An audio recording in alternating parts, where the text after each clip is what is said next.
Ujú. Listo.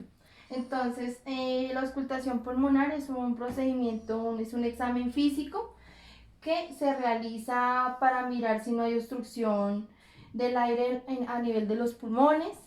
Se hace el paciente a nivel sedente, en un espacio iluminado, con silencio y se realiza con ayuda de un fonendoscopio para poder examinar el ruido a nivel de los pulmones.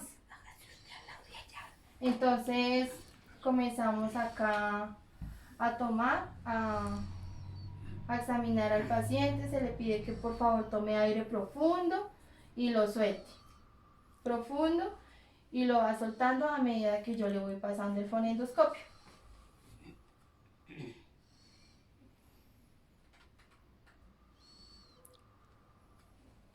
Respire profundo y lo suelta.